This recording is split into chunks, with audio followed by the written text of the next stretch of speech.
Welcome in everyone to our final webinar of the academic year. We appreciate you being here. I'm Danny Rubin. I'm the founder of Rubin.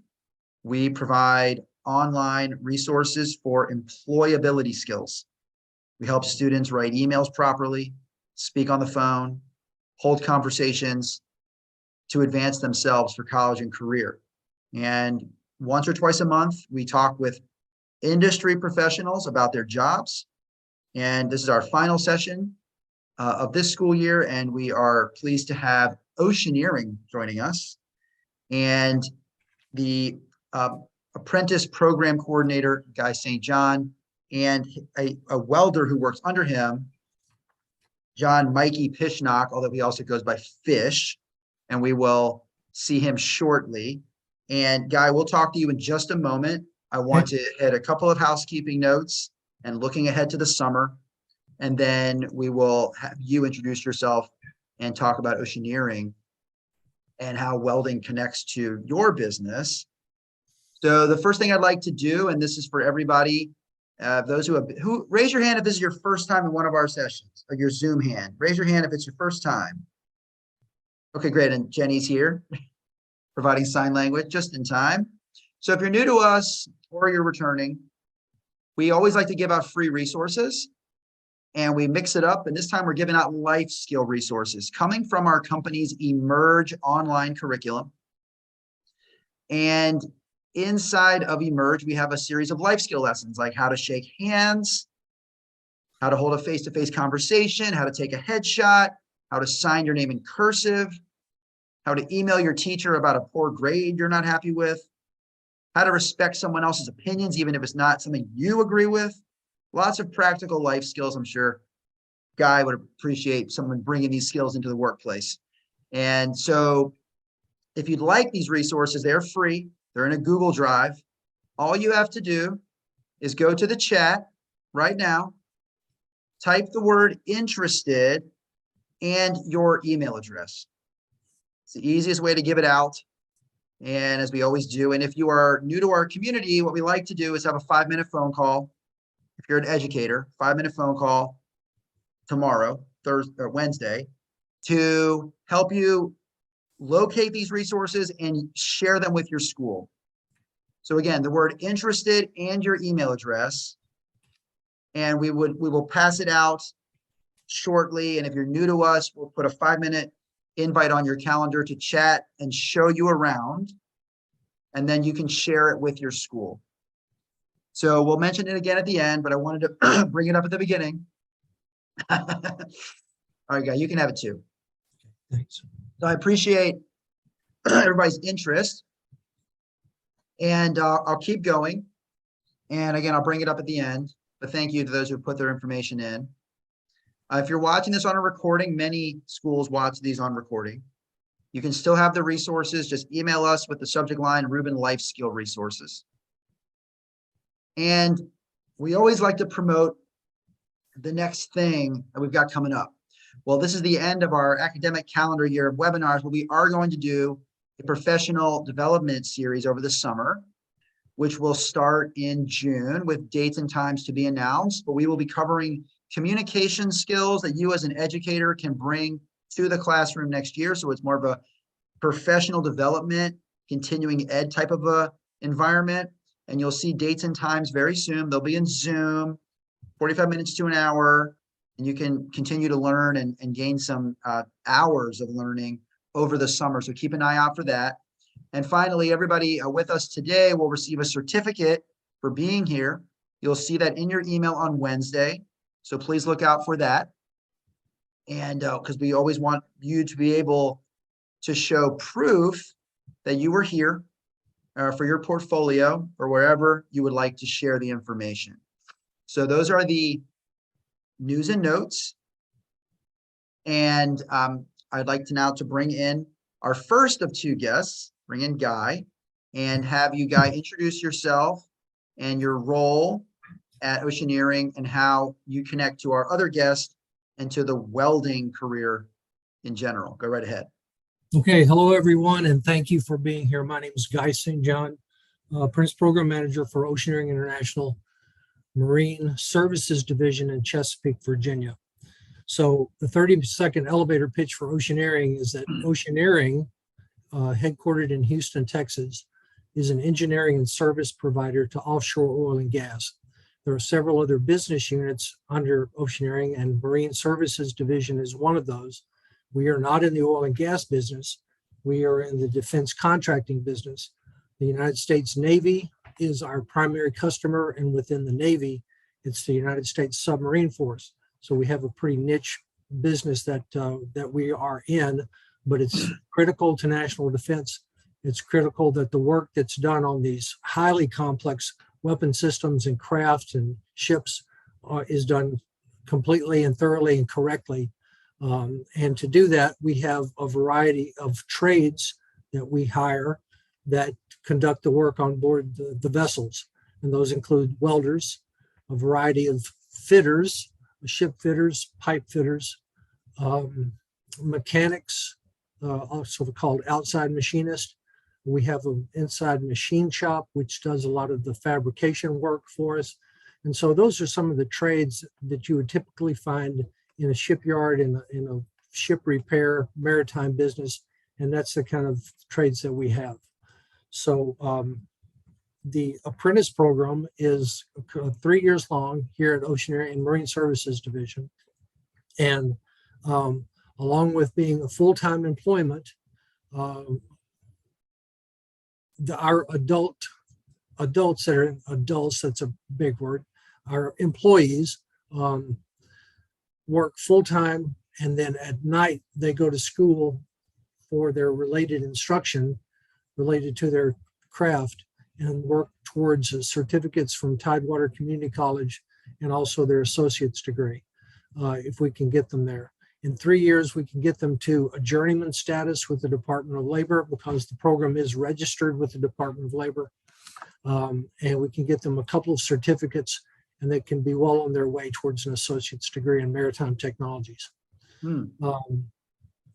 And so along with the 6 workplace skills that were just talked about, I'd like to mention 7 others to just kind of give you a rounded out number of foundational workplace skills, just to keep in mind that these are some of the attributes that employers are looking for as you go forward. And one of those, and these all start with an A, so it's like bring your A game. So the first one we're going to talk about is attitude. Attitude is the enthusiasm and passion for what you're doing. Sometimes in a panel interview or a one-on-one interview with someone, when you're applying for a job or you're looking for opportunities, your attitude can carry the day. And so it's a very important attribute to have. Attendance. These are not career paths and jobs where you can log on and do it from your couch at home. This is work that's done in the shipyard on vessels. And so you have to show up. We can't reach you and we can't teach you if you're not there. Appearance. It's important that you bring and represent yourself properly. Both Fish and I are sporting our Oceaneering shirts today because it's important to support the company brand.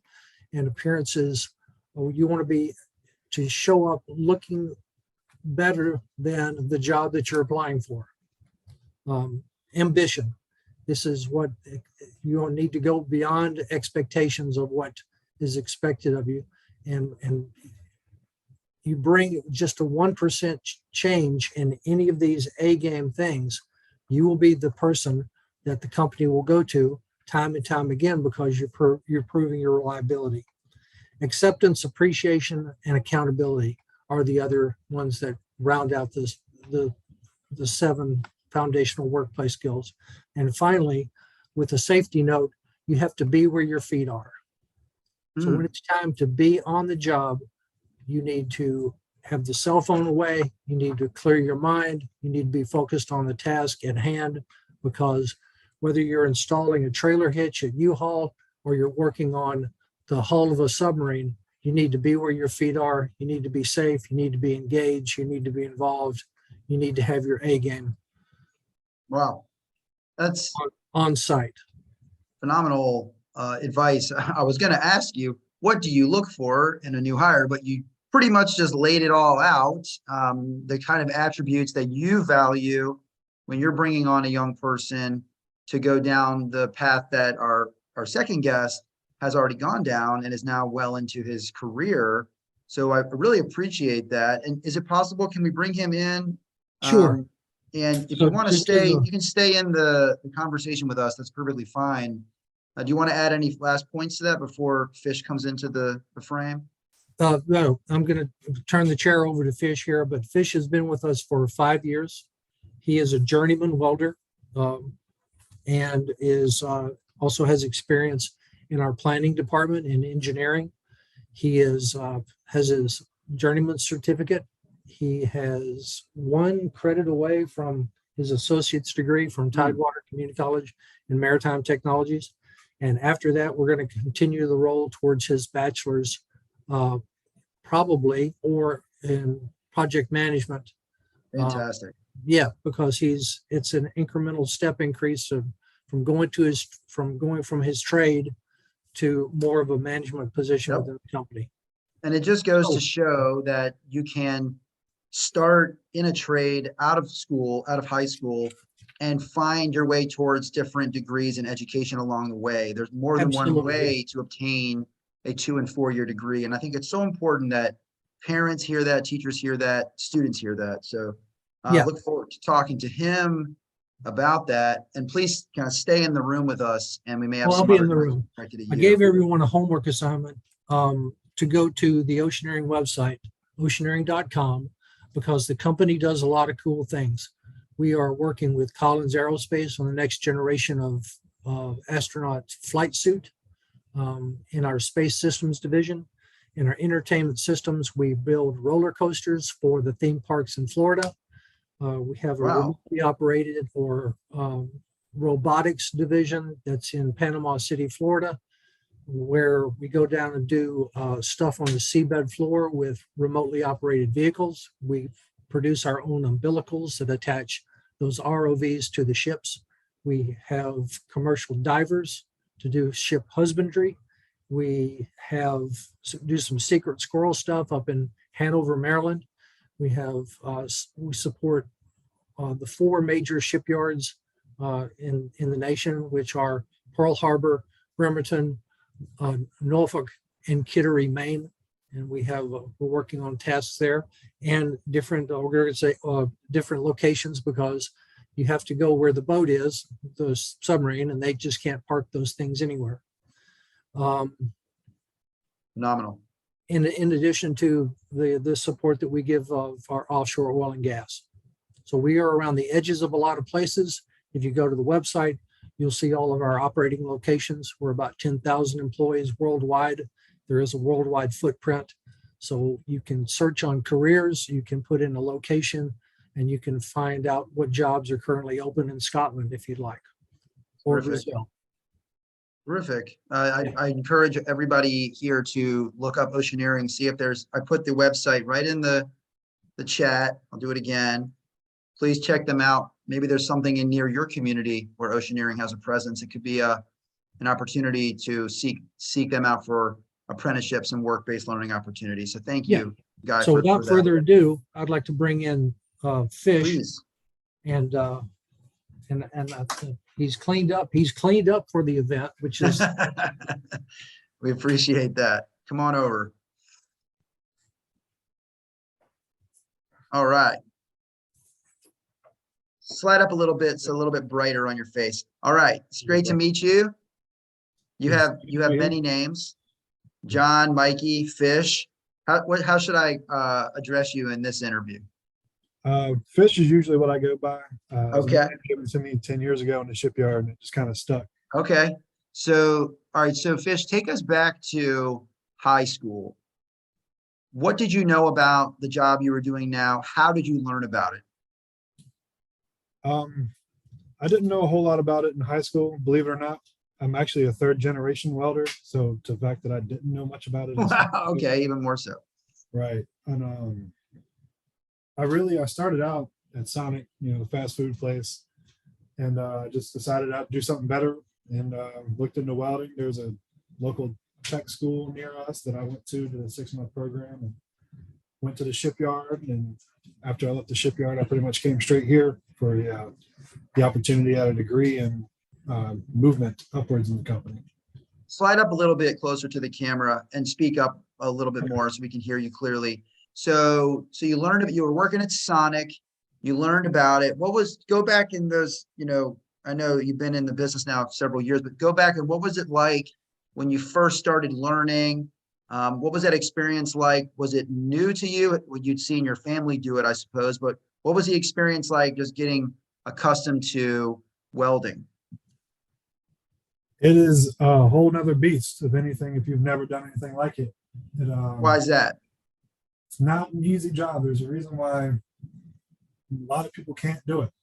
Now, personally, I'm of the belief that I can get anybody within a couple hours to learn how to weld.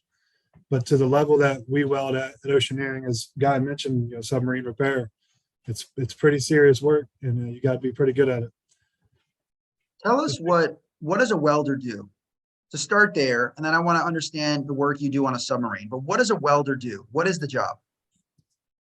Essentially, we just melt 2 pieces of metal together, if you want to break it down as simple as possible. There's multiple processes, and within Oceaneering, most of us can weld in pretty much every one of those manual processes.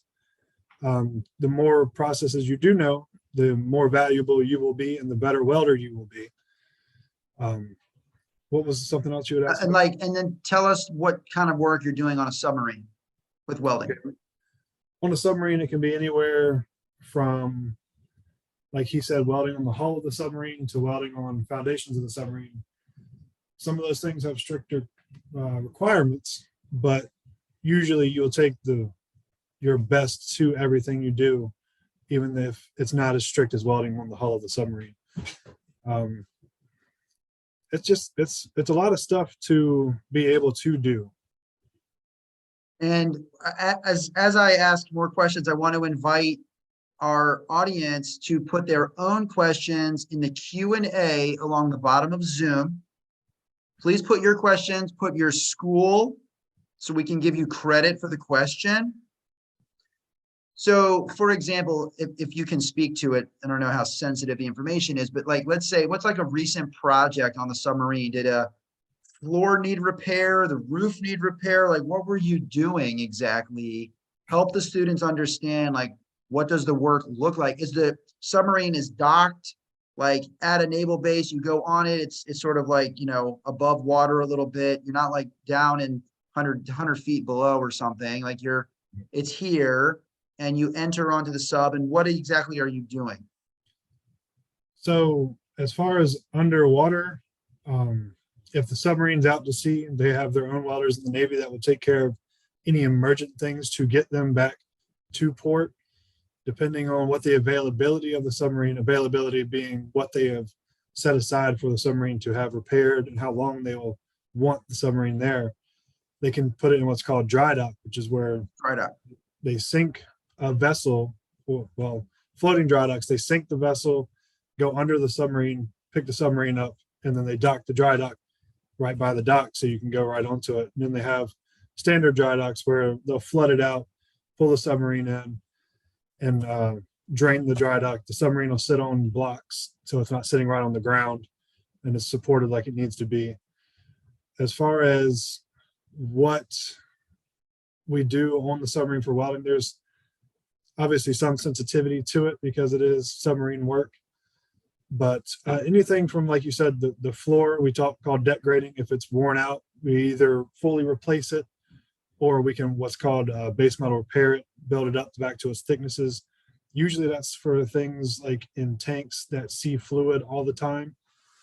And then there's modifications that need to be made on submarines. A lot of these submarines were built in the 70s and 80s, and then we have new submarines we're helping build too.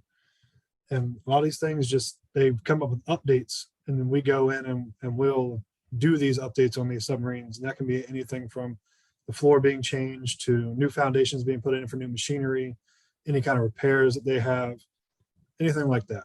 Okay, thank you for that. We had a question, and maybe this is for Guy to answer, and he could come back around or say it to you, but it said, when you go into an apprentice program, is it paid? Yeah, our apprenticeship is paid. The 3-year change just happened. When I came in, it was a 4-year, and the rate was considerably lower. Now it has moved up. I'm not What really is the pay rate for an apprentice? Starting at $21 an hour. So we're starting at $21 an hour now, and you'll get 6-month raises every 6 months until you graduate. I do see another question. Yeah, and by the way, everybody, please put your questions in the Q&A, not the chat. It's hard to follow in the chat. It's easier in the Q&A. So move your questions over to the Q&A along the bottom of Zoom. That's very helpful to provide $21 an hour with raises every 6 months. Right. Is fantastic. So here's a question, and I'm pulling it from the chat, but again, I'm going to keep looking in the Q&A. This is from Ethan in Virginia. What's the most common type of welding an employer is looking for? Now, your company is doing maritime welding. What are the other kinds, and are there others that are more common, like in the middle of the country, away from the coast? And maybe I'm not sure if Fish or Guy knows that answer, but what are some other welding jobs around the country? So there's basically welding can be broken down to 2 different types, structural and pipe. Now, structural welding is pretty much anything that isn't round. I know the submarine's round, but that doesn't count. Okay. So anything like you see buildings, high rises, those steel beams, when they get welded together, that's all structural. And there are, the word escapes me, like the IBEW, but there's welding unions. That's what it is. The unions. Unions, they're much more popular in the Northeast, and I believe out west they're out there too. And they do a lot of structural welding. I'm sure everybody's heard of the oil and gas pipelines that get run. That is pipe welding because they have to weld to a certain standard on the pipes. But in MSD ourselves, we do structural and pipe welding. And the 4 main processes would be stick welding, TIG welding, machine welding, and flux core welding. And which one do you use? This was a question from Fulton City Schools, upstate New York, Angela Ferlito. What types of welding processes do you use the most on marine equipment? Depending on the job and the size, I'm not sure if you guys understand how big submarines can be. They are massive vessels. And depending on what you're trying to get done, you will use a variation of processes. The best process to have and be good at is stick welding, because you can do that anywhere, anytime, all the time. And what is that? Simple, as a briefly define, what is stick welding? Stick welding, you get a rod. We call it stick welding because it looks like a stick, but they're rods. You attach it to your electrode holder, which is another term for your rod, is an electrode. The current will run through it. You touch it to your workpiece, your piece of metal you're trying to weld together. And that is what burns the rod to make the weld. So that arc is at 11,000 degrees, and that's how you get it to burn all up and fuse together, fuse the 2 pieces and your filler material. Stick welding is unique in the fact that what we have is flux on the outside of the rod, and that is what creates our inert environment to make sure that material stays clean and will hold for as long as it'll hold. Well, we have some students and teachers here who really know their stuff. So I'm going to finish this out with Angela. She says AC or DC with which selection of rods? Do you know what that means?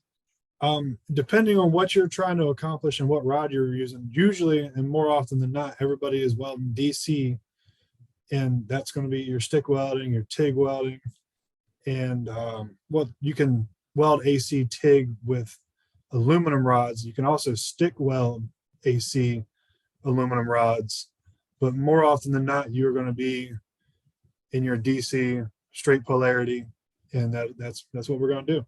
I see a couple of questions in the webinar chat. I don't think you're picking up. Yeah, go ahead. You want to answer one of them?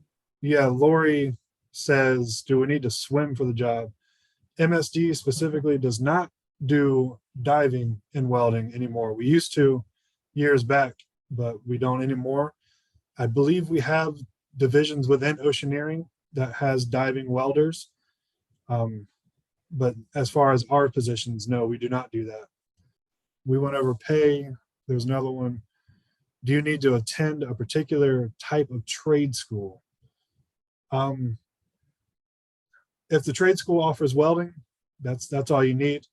They're going to get you the basics. They're going to get you to understand what's happening when you're welding. They're going to get you behind the shield and burning rods. And that's what's really going to make you a good welder, is burning more rod. That's the best way to learn. That's okay. A lot of these other questions came over to the Q&A, and I've been looking at them there. I'm kind of hopping around. So I love that we got really technical right there about welding, and we have students who really know, they're really learning, and that's great. Let's come back up kind of higher level. And question from Nikki Finley, who about what can high school students do right now to prepare for a career? Like if you didn't know you were going to go into it, right? But if you were back in high school now, what would you be doing to prepare for the job? So in Virginia, which is where I graduated high school, we have a, what's it called, Guy? Where I forget what exactly it's called, but we go to school in the morning and you'll go to what essentially is a trade school for high schoolers in the afternoon. Cooperative education is what he's calling it. Yep. And essentially you can go there and learn a trade. They'll teach you the essentials of welding, and they'll even let you do welding. And it's pretty much like a semester long. I'm not sure how it is everywhere else, but if I was back in high school at 16 years old and I had an idea that I want to weld it, that's what I would have done. I would have done that. And then they would have either set me in a position where I could apply to somewhere like oceaneering directly out of high school, or put me in the direction of a trade school to continue my education to possibly get me into somewhere like oceaneering. And Guy was saying before that you're about to obtain your associates and you would like to pursue a bachelor's, which could help you go up in management at oceaneering perhaps. What has that journey been like for you to, while you're working and getting paid, to be obtaining an associate's and hopefully a bachelor's? Has that been a good path for you? Has it made sense to work through college that way? I'll tell you straight up, it's not an easy job to do, to go to school full time, or not full time, but work full time and go to school at night. It has definitely been worth it, because I'm right there at my degree and I don't owe $1 to anybody, which is the big thing that most people are worried about. Your college debt is not something we want. And I'd say it's something it'll teach you, and it'll definitely humble you and make you sure you get your priorities straight as far as whether you want to chase this as a career and continue your education. Wow. I just think what you said was really powerful, that you are about to have an associate's and you will hopefully one day have a bachelor's, and you will not have debt. Is oceaneering helping you with your education? Is that how it works? Yeah, in the apprenticeship, they'll front the money for you to go to school, and you sign a promissory note with the state that you will continue to perform your trade in the state. And that's how they make the money essentially disappear to the student. Oh, I mean, there aren't many young people who can say that they have a 2-year and hopefully a 4-year degree and no debt. As we know, it's a huge challenge taking on college debt, and you will already be working and hopefully, rising the ranks. What would you like to do perhaps at oceaneering? Do you want to be a manager? Do you want to have Guy St. John's job in 5-10 years? What do you want to do? You make the joke, but yeah, I would like to take Guy's job when he's ready to retire. Uh-oh. To me, Not just yet. Yeah, not yet. He's still got a few more years left in him. So what do you like about his job versus what you're doing now? Guy has really helped me grow professionally and as a person. He's he doesn't do it the nicest way. He says, here's your job. You got to go to school. You got to do the stuff. You got to do all the hard work. But at the end of it, you're like, wow, I'm much better for all that responsibility that is being put on me. And not only does he do that, he lets me come in here and tell him how much I hate it. And he says, it's okay. You're going to be all right. You're going to make it through. you know, so I like that aspect in helping people better themselves, whether you be an 18-year-old kid fresh out of high school, or I was 25 when I started. I just got my head on straight and decided I needed to go to school, and I liked welding. I was still pretty good at it. I'd like to think I'm still pretty good at it. And that's just what I wanted to do, proceed professionally. I love that. Don't worry, guy. He's not coming for your job tomorrow. Maybe, maybe the next day, but that's a good thing, right? You want to Right. create your succession plan. I'm sure he'd be thrilled if you sat, literally you're sitting in his seat right now. It's maybe a little bit of a metaphor. Let's go Yeah. back to a couple of questions, kind of getting in the weeds a little bit. Eric Briggs and his students, Oregon Charter Academy, said with ship and submarine welding, do engineers provide the specs and tolerances and that you're receiving from them? What's the relationship with engineers? How do you work with them? That is a good question. I'm glad that I was asked, because that was pretty much a direct question to my job now. So I completed my apprenticeship, got my journeyman certificate, and almost immediately went into our planning department, which is essentially technical writing, where what we do is we get the statement of work from our customer, and we go through all the procedures and the requirements and make sure we as a company are qualified and capable of doing this. And then we put it all into a package for craftsmen on the waterfront to easily understand and perform the duties. So anything anybody needs to know about what they're working on will be on their or in their hands on the deck plate for them to work. So that brings up a point that we often like to talk about in our sessions, the importance of communication skills. How important is it to communicate that plan of action to you said the craftsman? Like if one spec or one instruction is off, it could mess up the whole project. So how careful do you have to be relaying the information to the folks who are going to do the job? We definitely have to be on top of it. We got to mind our P's and Q's for sure. But in oceaneering, we breed the environment of having a question and attitude and training all of our people to be the best of the best. That way, everybody knows what to look for and to make sure we are doing our jobs properly. If there's any questions about anything, anybody from the bottom apprentice all the way up to the VP can stop what's going on and to make sure we're doing it right and ask the question to make sure we're doing this right. So you're saying that you never feel, ashamed or silly to like stop and ask a question, even if it might be an obvious question. It's accepted and encouraged at Oceaneering to double, triple check. 100%, because that's the culture we breed, because these men in the Navy are going down that submarine. They got to know that they're going to come back. So it's our job to make sure that they are coming back. And that's why it is so serious for any and everybody to understand what's happening. If you don't know, you need to ask. I do want to also ask about, perhaps for a long time, it was considered welding was a male profession. What do you think about men and women becoming welders? Are they just as capable, depending on their willingness and determination and their just natural ability? As far as women in the workforce, welding, and welding. 100%. A lot of the women I know weld better than most of the men I know. So as far as capability and skill, it's there as long as you're willing to work at it. It's not an easy job to do. And sometimes you're in very, very small, tight places welding in mirrors. And it's not an easy job, but the women that are good are the best. Wow. And what does it mean when you say the best? Is like attention to detail, technical ability? What is the best in your mind? In my mind, if you're going to be the best, especially in MSD, you will understand the paperwork, you will understand the drawings, you'll understand what is required of you as a welder to make sure your joint is welded properly and will hold up to the fullest capability of that material you're putting together. Thank you. First time through. Did you hear me? No, say that last part. Definitely first time through is what we strive for in everything we do. What does first time through mean?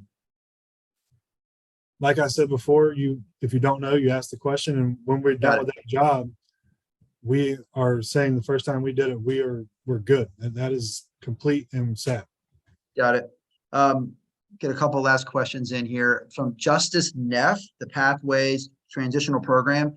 Do you earn more depending on the kind of welder you are? Maybe Guy can speak to that too. Does the salary differ based on the type of welding? Yes and no. Obviously, the new guy with only stick welding is not going to get paid as much as the 15-year guy who's got all the processes and is capable with all the processes.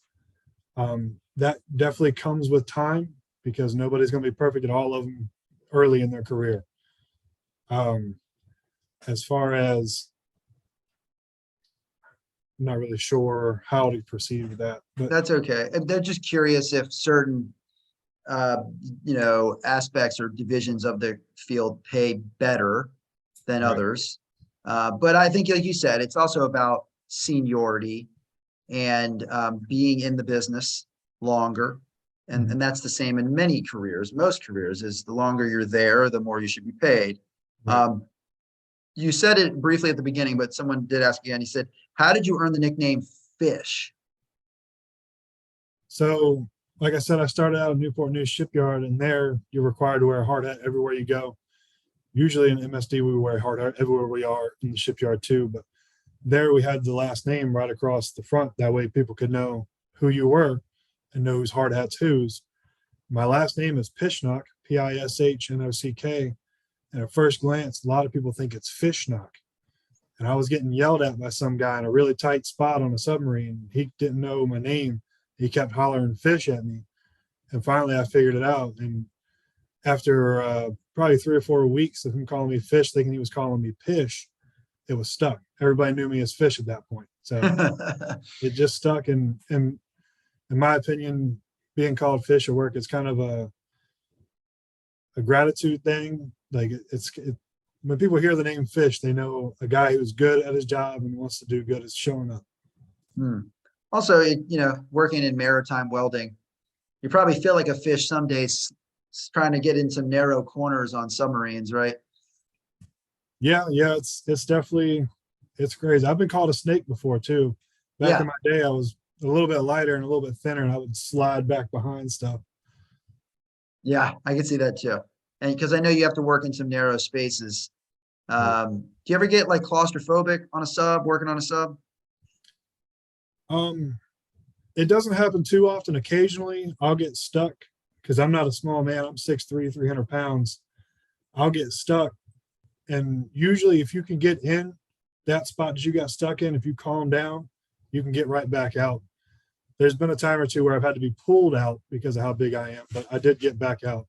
Well, but you woke up the next day and went back to it. It didn't like create any long-term, trauma, but that is a little scary, especially if you're underwater, on the sub underwater stuck. That would be, you got to have a really strong mind to do that kind of work. We're going to wrap up in just a few minutes. And Guy, if you want to come back around, you're welcome to, and just kind of, sit down next to him or kind of be there. We'll wrap up in just a minute. I'm going to bring up the news and notes I said at the start. We can wrap up with both of you. If he's still, oh good, he's still there. Great. So as he comes over, I'll just remind the group that I mentioned we have a free resource for life skills, which we'd love to have you bring back to your program. Shaking hands, headshots, signing your name, respecting people's opinions in the workplace, in the classroom. If you'd like these resources and you missed it at the beginning, please go to the chat right now, type interested and your email address. And if you're new to us, we will send you an invitation on your calendar for Wednesday to say hello, direct you to the content, and help you share it with your school. So again, if you missed this at the beginning, we're welcome to have it now.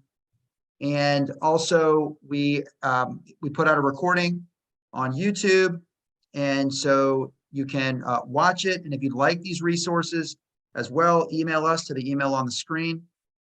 Couple last things. We will continue our webinars in the summertime, starting in June, with some professional development sessions for educators. So look out in your email for those dates and times coming shortly. And everybody who's with us will receive a certificate for being here. So check your email for the certificate on Wednesday morning as well. And we'll come back and wrap up with both of our guests. I really appreciate both of your perspectives because, Guy, you have the employer side, and Fish, you have what it's like to work in it. And I think it really helps students and the employers or the faculty here to hear from both perspectives.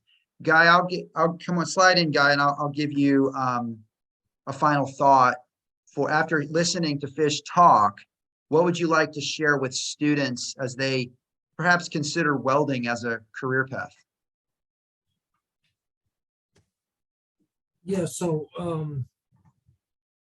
perseverance is going to take you a long way. If there's something that you like to do, and it might be mechanical, it might be welding, it could be art, it could be skydiving. You might want to work on wind turbines in Oklahoma. You might want to go to sea.